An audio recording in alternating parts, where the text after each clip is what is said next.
নমস্কাৰ মই দিগন্ত তো এই ভিডিঅ'টোত মই আপোনালোকক এয়াৰপৰ্টৰ জবছ ৰিলেটেড কিছুমান ইম্পৰ্টেণ্ট কথা ক'বলৈ গৈ আছো লগতে আপোনালোকক মই এইটোও কম আপোনালোকে এয়াৰপৰ্টৰ জেনুইন জবছ আপডেটবোৰ ক'ৰ পৰা পাব চাওক আজিকালি আপোনালোকে গমেই পায় কিমান স্কেমাৰ ওলাইছে কিমান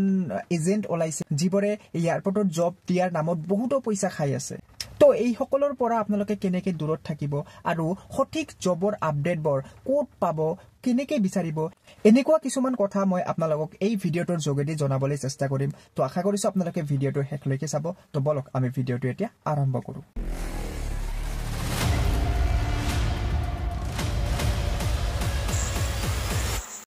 সব প্ৰথমতে মই এটা কথা আপোনালোকক ক্লিয়াৰ কাট কৰি ক'ব বিচাৰিছো যেটো হল এয়াৰপৰ্টৰ জবছৰ কাৰণে কোনো ধৰণৰ পইচা পাতি দিব লগা নহয় ইয়াতে অকল নিজৰ স্কিল নিজৰ কেপাবিলিটি ইয়াৰ ওপৰতহে আপোনালোকে জব পাব পাৰে কিন্তু ইয়াতে এটা কিন্তু আছে চাওক এয়াৰপৰ্টৰ দুটা ধৰণৰ জবছ হয় মানে এটা মেইন কোম্পানীৰ আন্ডাৰত আৰু এটা কোম্পানীৰ ভিতৰত থকা আৰু এটা কোম্পানীৰ মানে আৰু এটা সাৰ্ভিস প্ৰভাইডাৰৰ আন্ডাৰত হয় ইয়াতে যেটো আপোনাৰ মেইন কোম্পানীৰ আন্ডাৰ আছে ইয়াতে কোনো ধৰণৰ চিনাকি মানুহ পইচা পাতিৰ সেইবোৰৰ একো লেনদেনৰ কোনো কানেকচনে নাই ইয়াতে নিজে এক্সাম দি ইন্টাৰভিউ দিহে জব পাব পাৰে কিন্তু মই আৰু এটা যেটো কথা কলো যে কোম্পানীৰ ভিতৰৰ কোম্পানী এটা সাৰ্ভিস প্ৰভাইডাৰে কিছুমান জব প্ৰভাইড কৰে তো তেনে ক্ষেত্ৰত কিছুমান আপোনাৰ ৰিকমেন্ডেশন পইচা পাতিৰ লেনদেন হ'ব পাৰে কিন্তু হেতু ডিপেন্ড কৰে যিয়ে ৰিকমেন্ড কৰিব তাৰ ওপৰতহে ডিপেন্ড কৰে হিয়ে যদি বিচাৰে ৰিকমেন্ড কৰাৰ কাৰণে পইচা তো হেতু বেলেগ কথা বাৰু কিন্তু ইউজুৱেলি কি হয় এইবোৰৰ লগত এই পইচা পাতিৰ লগত আমাৰ ডাইৰেক্ট কোম্পানী হোক বা ডাইৰেক্ট আমাৰ অফিস হোক হিয়তৰ লগত একো লিংক নাথাকে এইবোৰ সব বাহিৰা মানুহ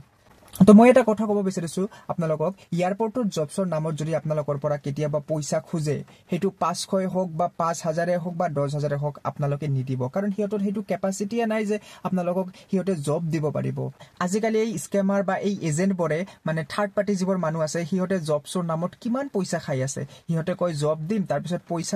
পইচা লয় এখন ফেক এপইন্টমেন্ট লেটাৰ হাতত দি দিয়ে তো যিখন এপইন্টমেন্ট লেটাৰ কোম্পানীত যিখন এপইন্টমেন্ট লেটাৰ থাকে তেনেকে সেম টু সেম এখন দিয়ে কিন্তু সেইখন ফেক হয় এয়া আপোনালোকে দেখিবলৈ পাইছে এইখন এখন ফেক এপইন্টমেন্ট লেটাৰ হয় যিখন আপোনালোকৰ ফালৰ পৰাই কোনোবাই মোক দিছিলে আৰু হুদিছিলে যে এইখন ৰিয়েল হয় নে ফেক হয় তো পিছত মই এইখন চাই তেখেতক জনাও যে এইখন এখন ফেক এপইন্টমেন্ট লেটাৰ হয় তো এনেকুৱাকে হিহতে এডভান্স লেভেলৰ এনেকুৱা এখন এপইন্টমেন্ট লেটাৰ হিহতে মেইলত বা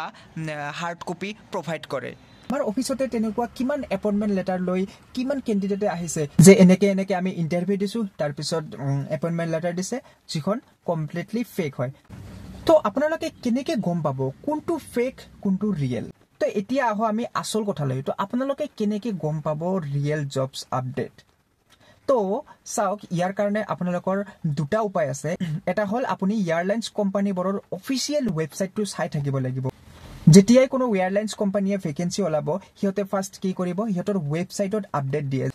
তাৰ পিছত হিয়তে দিয়া ইনস্ট্ৰাকচন মতে এপ্লাই কৰিব লাগে আৰু তাৰ পিছতে এক্সাম বা ইন্টাৰভিউ হয় তো এইটো হল ফাৰ্স্ট আৰু মেইন কথা এনেকৈ আপোনালোকে অফিচিয়েল জব আপডেটবোৰ পাব পাৰে আৰু এটা হল মই আপোনালোকক অলপ আগতে কৈছিলো নে কিছুমান সাৰ্ভিস প্ৰভাইডাৰে জবছ প্ৰভাইড কৰে তো কথাটো এনে ধৰণৰ ধৰক কোনবা এটা ডিপাৰ্টমেন্টৰ পোষ্ট খালি হৈছে তো তেতিয়া কি হয় সেই অফিসৰ যি ষ্টেচন ইনচাৰ্জ আছে তেখেতে ইন্টাৰভিউ কন্টাক্ট কৰে এই আপডেটটো পোৱাৰ কাৰণে আপোনাৰ চিনাকি মানুহৰ প্ৰয়োজন তো আপোনাৰ যদি সেই অফিসত বা সেই ডিপাৰ্টমেন্টৰ লগত জড়িত মানুহ থাকে যিয়ে গম পায় যে এই অফিসত কেইটামান পোষ্ট খালি হৈছে ইয়াতেহে আপোনাৰ চিনাকি মানুহৰ প্ৰয়োজন জবৰ আপডেটটো পোৱাৰ কাৰণে তো ইয়াতে জুনে গম পালে ইন্টাৰভিউ দিব আহি গলে তো তাৰ পিছত লব আৰু যিয়ে এলিজিবল হ'ব তাক সিলেকশন কৰি লব তো এনেকুৱাই হয় তো মই এতিয়ালৈকে এইখিনিয়ে জানিছো তো আপোনালোকে বুজি পালে যে আপোনালোকক কি কৰিব লাগিব প্ৰথম আপোনালোকৰ কাম হল যে আপোনালোকে ৱেবছাইট ভিজিট কৰক ৱেবছাইটত চেক কৰি থাকক যে কিবা জবৰ আপডেট আছে নেকি আৰু নেক্সট আপোনালোকৰ সেই ডিপাৰ্টমেন্টৰ খবৰবোৰ যদি আপোনালোকে ল'ব বিচাৰে তো ইয়াতে আপোনালোক ফিজিক্যালি আহিব লাগিব আপোনালোকে বায়োডাটা জমা দিব পাৰে তো আপোনাৰ যদি লাক ভাল থাকে তো তেনেকেও আপোনালোকক মাতি দিব পাৰে তো কেনেকুৱা লাগিছে এই ইনফৰমেশনটো আপোনালোকে মোক কমেন্ট কৰি জনাব আৰু যেতিয়াই মই যি কোনো জবৰ আপডেট পাও আপোনালোকক দিবলৈ চেষ্টা কৰিম তো আজিৰ কাৰণে এইখিনিয়ে টাটা বাই বাই